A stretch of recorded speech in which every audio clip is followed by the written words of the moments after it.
Assalamualaikum warahmatullahi wabarakatuh. Bismillahirrahmanirrahim. Allahumma sholli wa sallim wa barik ala sayyidina Muhammadin wa ala alihi washabihi ajmain. Amma ba'du. Jadi kalau dalam tradisi agama itu silaturahim adalah menyambung sesuatu yang seharusnya tersambung.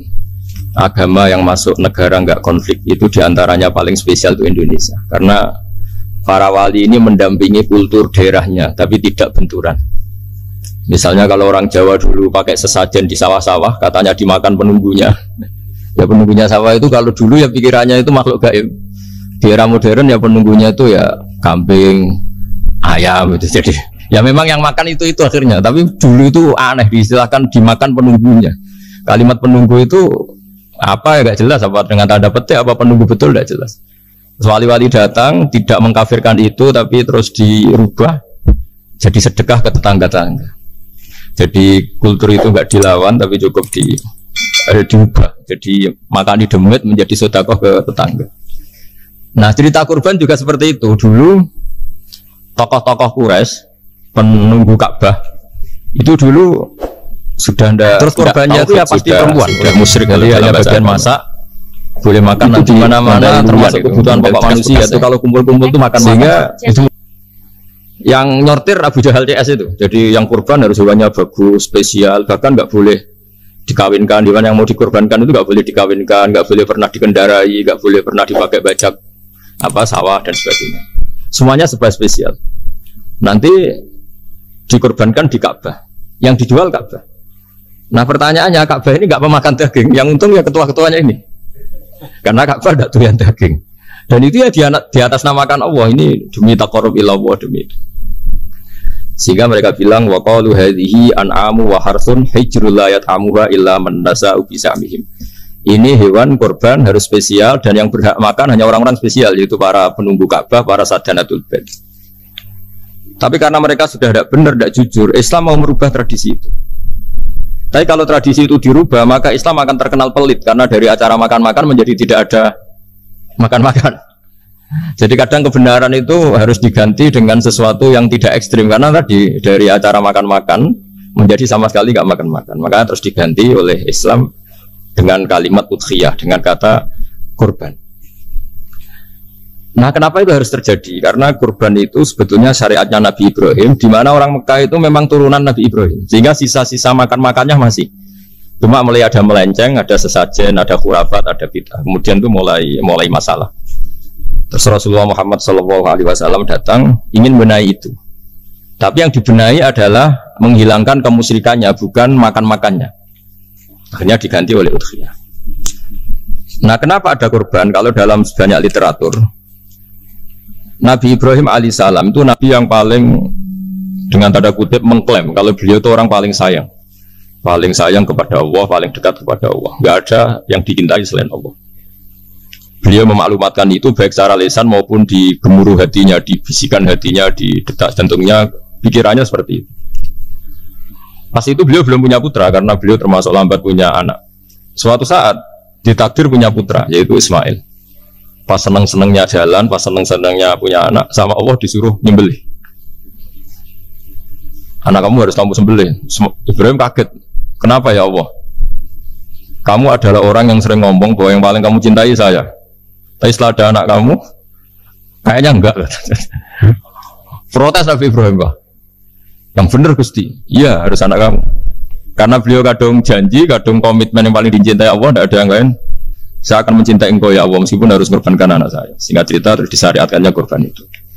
Ketika Nabi Ibrahim berkomitmen melaksanakan perintah itu, Ismail juga mau nurut, bersama Allah diganti oleh hewan kurban yang bernama kambing. Sehingga versi cerita itu bahwa Allah akan maklumi ketika orang mencintai Allah secara serius, bersamaan dengan itu orang juga mencintai anaknya dengan proporsi masing-masing. Itu di khazanah-khazanah yang saya baca. Versi kedua, tapi ini nanti nggak perlu dipertanyakan, itu versi yang paling baik. Yang paling benar gimana? Yang tanya juga bid'ah, yang jawab juga bid'ah nanti. Karena itu wilayah yang kadung terjadi. Jadi kalau dalam ilmu hadis itu, kalau kadung terjadi, bahwa kamu unggulkan yang mana, tetap saja yang terjadi hanya satu. Kelewat. Beda dengan istihad solusi.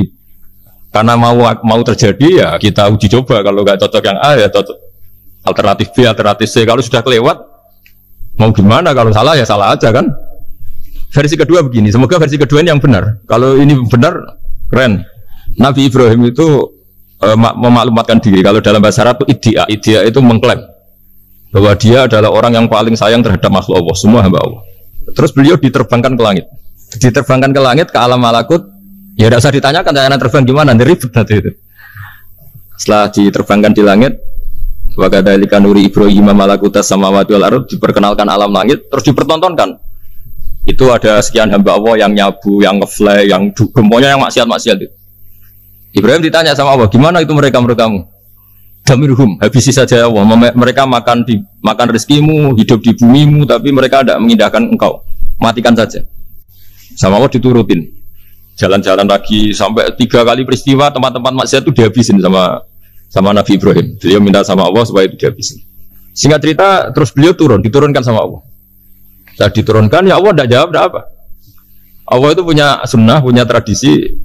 Dengan nabinya itu tidak jawab. Suatu saat Nabi Ibrahim disuruh bunuh anaknya, disuruh nyembelih.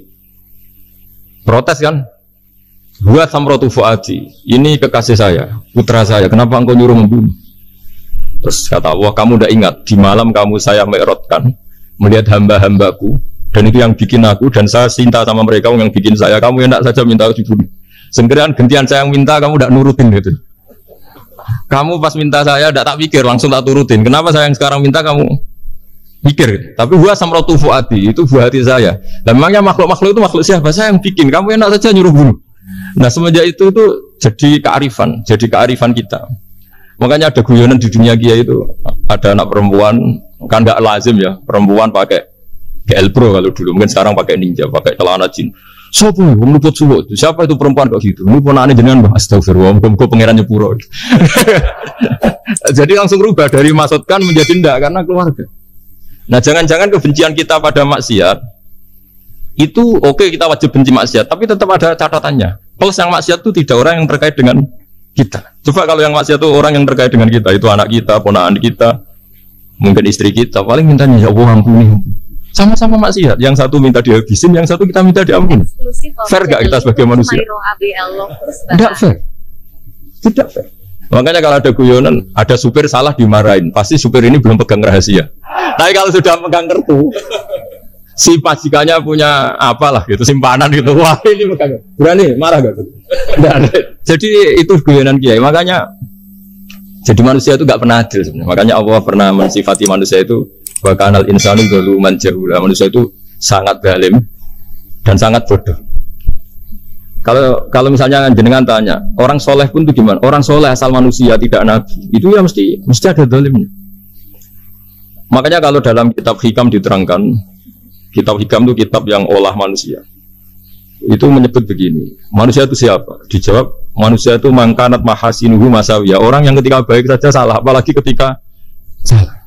Kita misalnya punya toko laris ya, doanya mustajab laris, pembelinya banyak, kualitasnya bagus. Pasti ada toko sekeliling yang megap-megap karena orang sekarang ke kamu kan itu. Sehingga orang supaya terus merasa salah. Robbana dzalamna anfusana. Meskipun kita sedang benar pun, saya termasuk kiai yang kalau ngelepas haji, mungkin yang haji itu mangkel. Karena saya tidak pernah muji-muji haji, meskipun saya melepas orang haji. Umumnya kiai kalau ada orang haji kan dilepas haji mabrur, tidak ada lain balasan kecuali surga. Saya itu karena pernah kecil, pernah dengerin masyarakat. Itu ngenes ketika si kiai pidato tadi ternyata ngenes. Ngenesnya seakan-akan surga itu hanya milik yang haji. Nah, kalau kulo sepudi Gus untuk orang kelar haji. Semenjak itu setelah saya jadi kiai ya dendam juga. Akhirnya setelah saya jadi kiai kalau ngaji orang yang haji mabrur balasannya surga, orang yang fakir sabar juga surga, orang yang sering dimarahin istri juga surga. Kata pokoknya surga lah terus. Sampai yang mau haji itu Gus gimana kok bahas kita kok sama dengan mereka? Ya karena saya ada ulama pesanan kata gitu. Jadi artinya gini. Ketika Anda muji ibadah haji, jangan kira yang ngenes tidak banyak, yang ngeluh juga banyak, karena mereka ada takdir gak mampu haji. Itu hebatnya Islam. Islam juga datang dengan solusi-solusi. Misalnya Jumatan itu hajinya orang miskin, orang yang ingat Allah mulai subuh sampai matahari terbit juga sama dengan umroh. Jadi karena tidak semua orang itu mampu haji. Jadi itu Islam. Nabi Ibrahim diperingatkan Allah bahwa Tidak seperti itu cara mengelola hambaku. Nah, Islam ini kata Allah, anit tabi' millata Ibrahim Hanifah. Referensinya Islam, mentornya Islam itu Nabi Ibrahim. Sehingga kita alhamdulillah punya sejarah wali songo. Saya punya orang tua di Nur Salim itu sayang sekali sama umat, Mbah Mun juga gitu. Karena memang agama ini itu kalau masalah kebenaran itu serius, tapi di balik kebenaran ini yang perlu dicatat oleh semua yang mencintai agama ini, bahwa Allah itu tidak butuh taat kita. Dan Allah tidak akan gagal sebagai Tuhan karena maksiat kita. La tanfa'uhu ta'atuhum wa la tadurruhu maksiatuhum. Allah tidak akan ngefek ketika semua orang taat ya gak ngefek, semua orang maksiat juga gak ngefek. Karena Allah ini zat yang punya eksistensi sejati, sehingga hubungan kita dengan Allah itu gak ngefek ke Allah, tapi ke kita sendiri. Sehingga mereka lebih rileks karena gak merasa harus mati-matian bela Allah. Allah tetap Al-Qayyum, zat yang bisa berdiri sendiri. Sehingga di kitab-kitab itu ada bab namanya Mizahun Nabi, guyonan-guyonan Nabi. Itu ada babnya sampai di kitab Ihya masyhur itu. Suatu saat ada orang sepuh sowan ke Nabi, karena sudah sepuh, beliau pamit kira-kira jam segini pamit, ya Rasulullah saya mau pulang karena nanti kemalaman. Karena beliau jalan kaki yang orang sepuh. Kata Nabi, ya tenang saja di sini, nanti pulang kamu udah jalan kaki. La ahmilan naki alab innaqoh, nanti kamu tak naikkan anaknya unta. Pikirannya orang sepuh tadi namanya anak unta itu ya kecil. Wa ma fa'altu biminaqoh, apa yang bisa saya lakukan dengan anak unta? Sudah, tenang saja. Setelah beliau ngaji lama, ya dikasih unta tua itu. Silakan kamu bawa unta saya ini. Ini kan unta tua, ada anak unta. Ya meskipun tua ya anaknya unta. Jadi agama itu rileks. Nabi Ibrahim itu pernah minta supaya nyawanya itu diperpanjang, karena beliau ya, umumnya orang itu kan ingin nyawa panjang, ingin umurnya panjang. Allah tidak jawab, tidak apa. Suatu saat ada tamu, orangnya itu sepuh sekali. Nabi Ibrahim karena orang yang sangat menghormati tamu dikasih kurma, apa itu? Anggur. Itu setiap dimakan dikunyah, meler lagi keluar. Karena sudah sepuh, nggak ada giginya, dikunyah keluar lagi. Itu jawabnya Nabi Ibrahim, ya Allah, masuk lagi ke kamar, sholat lagi, mengcancel doa panjang umur. Katanya Ibrahim, oh jenengan jawab toh. Artinya kalau ingin tua sekali ya nasib kamu kayak itu gitu. Jadi karena beliau tahu itu jawaban, terus masuk kamar, oh jawab bagus jenengan, terus membatalkan doanya. Itu Nabi Ibrahim. Kalau orang sekarang enggak, dongo ngarani, ya tua ya tetap sehat. Karena doa itu kalau enggak diperjelas itu ya repot. Ini cerita supaya kita berislam itu teriak. Saya Mbah Mun itu meskipun dia top, senengannya dia guyon bapak saya. Tapi guyon itu ada yang wajib. Saya dulu itu janggal. Nuduh zina itu dosanya besar sekali. Saya ulang lagi, nuduh orang lain zina itu dosanya besar sekali. Disebut bab qadzaf. Saya pernah menjumpai 3 kiai besar dua, 3 kiai besar. Dia top semua. Di majelis itu ada gosip bahwa si A itu punya selingkuhan sama Sri misalnya, atau siapa lah. Kalau di Arab itu senengannya pakai Salma, Laila Majnun Salma. Kalau di Jawa itu kasihan kurbannya itu. Ya, tapi itu contoh saja. Itu si Kiai 3 tadi gak ngefek, malah tanya gini, loh apa perempuannya cantik? Cantik sekali Mbak. Cantiknya sampai kayak apa? Malah bicara cantiknya perempuan. Saya itu yang pertama iskal. Ini Kiai kok bakas orang apa? Cantik. Orang ayu. Setelah majelis itu bubar, yang penggosip tadi, ya yang gosip ini gak Kiai, yang pembisiknya ada Kiai, yang gosip ini gak Kiai. Cuma Kiai 3 ini posisi mendengar. Tapi malah tanya cantiknya. Sehingga cerita setelah orang itu pulang bilang gini, itu kalau saya bilang iya dengan gosip itu, saya ikut qadzaf, saya ikut menuduh orang lain zina. Itu dosa besar. Selain itu saya Kiai, kalau saya bilang iya dianggap membenarkan. Maka untuk mengalihkan gak bicara nuduh, jadi guyon tadi. Jadi guyonnya itu, karena kalau kita tadi bilang iya, artinya mengiyakan. Dan itu artinya qadzaf, punya dosa besar karena nuduh orang lain zina. Diperparah dia kayak besar, kan orang menjadi percaya karena yang ngomong bukan penggosip lagi, tapi ya, maka dialihkan. Loh, ayo itu. Sampai segitunya kearifan. Sehingga dulu ketika Ma'is itu seorang sahabat yang pernah salah besar. Itu Nabi ketika beliau ada gosip salah gitu ya, Nabi masih jangan-jangan kamu hanya mimpi, Cung. Jangan-jangan kamu hanya megang, tapi tidak sampai zina. Sampai terakhir Nabi tanya, Afi aplikasi, jangan-jangan otak kamu sudah agak error. Saking tidak inginnya Nabi mempercayai hal-hal seperti itu. Nah, problem kita di zaman sekarang justru kadang nyari-nyari supaya tahu buktinya. Yang dulu para orang soleh menghindari bukti itu supaya enggak suudzon. Sekarang orang mencari-cari bukti. Padahal itu dilarang, wala tajassasu, orang enggak boleh mencari-cari kesalahan orang lain. Nah, itu kearifan-kearifan yang yang saya dapatkan dari Bapak, dari Mbah Mun, dari Pak Zaini, dari Pak Gores. Mereka orang-orang yang luar biasa, menghindari ngomong penting. Sekarang itu orang banyak yang sering ngomong penting. Sebenarnya itu malah salah. Karena kalau ngomong penting itu vonis terhadap orang lain. Kalau kamu rileks, tidak. Nabi dulu itu rileks sekali. Ketika beliau ngaji gini, terus ada pemuda lewat bawa cangkul, mengabaikan pengajian Rasulullah. Banyak sahabat bilang, celaka orang itu ada Nabi ngaji kok tidak ikut.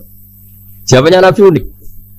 Jangan-jangan dia punya keluarga yang harus kerja, dan kalau harus kerja untuk nafkah keluarganya itu juga ibadah. Itu ya sunnah saya. Jadi Nabi rileks saja, tidak tersinggung, tidak. Nah, kenapa kita butuh rileks? Karena kebenaran sekali dipaksakan itu jadinya benturan.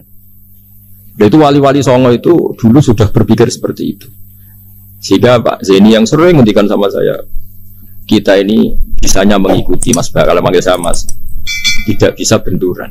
Sehingga tadi ada modifikasi dari sesajen menjadi sedekah, dari apa menjadi apa. Jadi tidak langsung benturan. Dan itu khazanahnya, bacaan-bacaannya banyak sekali. Termasuk peristiwa udhiyah tadi. Jadi dulu kurban itu dipakai ajang orang-orang tokoh Quraisy supaya dapat daging yang bagus di atas namakan Ka'bah. Jadi agama ini dijual mulai dulu.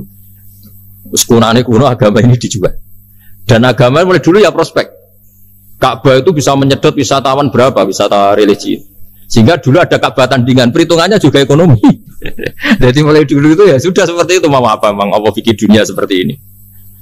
Jadi mulai dulu agama itu ya, sampai orang Yahudi gak mau iman sama Nabi ya, pikirannya sederhana, kalau saya tokoh banyak yang sowan, banyak yang ngasih-ngasih. Kalau saya ikut Muhammad, saya anak buah, yang ngasih saya siapa? Jadi perhitungannya juga ekonomi. Jadi ketika Abraham mau bikin Ka'bah tandingan, itu perhitungannya juga ekonomi. Jadi ribet kan memang kalau manusia itu sudah ribet. Tapi Islam ini datang bukan untuk itu, tapi memaklumi itu. Itu hebatnya Nabi Ibrahim. Ketika beliau berdoa, ya Allah, keluarga kami saya tempatkan di Mekah. Rabbana liyuqimus sholata faj'al af'idatam minan nasi tahwi ilaihim warzuqhum minas samarat.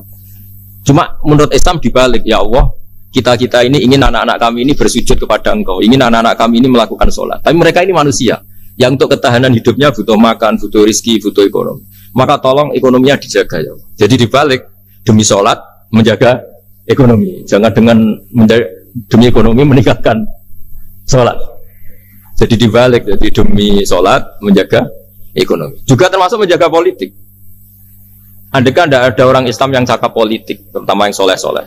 Kemudian negara bikin aturan ala mereka, sholat dianggap larangan, pengajian dengan larangan, juga repot. Makanya mulai dulu kiai-kiai itu ya politik, karena nggak ingin negara ini diatur oleh orang yang anti sholat, anti agama. Karena kalau negara terserah yang sedang jabat, kemudian yang jabat tidak soleh, bisa nganggap maksiat-maksiat tidak ilegal, yang pengajian justru ilegal. Nah, di sini kenapa banyak orang-orang soleh dulu ya rata-rata ya berpolitik mulai sebelum kemerdekaan sampai setelah kemerdekaan. Jadi itu ada filosofinya. Nah, bahwa ada oknum-oknum yang tidak seperti itu ya monggo, itu oknum. Tapi sebetulnya awal-awalnya kenapa banyak orang soleh yang politik, karena nggak ingin negara ini dipimpin oleh orang-orang yang anti agama, anti kebaikan. Sehingga berkahnya apa? Berkahnya negara ini berkonstitusi secara Islami. Meskipun tidak negara Islam, tapi tadi hak asasi manusia terjaga, hak belajar, hak beragama, hak ibadah. Coba bayangkan kalau kita jadi korut, Korea Utara kan pusing. Itu uniknya, lagi-lagi ini cerita uniknya. Itu mulai dulu itu tidak ada benturan. Ketika ada Masumi, ada Partai NU, ada macam-macam. Muhammadiyah datang di Jogja itu Mbah Ahmad Dahlan itu teman dekatnya Mbah Hasyim. Saya tahu banyak tentang, namanya dulu Mbah Darwis. Itu dulu ngajinya sama pernah buyut-buyut Qiyami di sini. Dulu ngaji Mbah Soleh Darat, Mbah Ahmad Dahlan sama siapa itu Mbah Hasyim. Ketika di Mekah yang Mbah Ahmad Dahlan ngaji Syekh Khotib Minangkabau itu ya sama Mbah Hasyim. Nah kebetulan Mbah Ahmad Dahlan hidup di Jogja yang zaman itu sudah khurafatnya kayak apa, karena ada sistem agama yang sangat, menurut beliau sangat jauh dari Islam yang murni. Terus beliau revolusinya seperti itu. Yang Mbah Hasyim nempat di Jombang. Nah itu kan murni ilmu sosial, murni muqtadul khalq.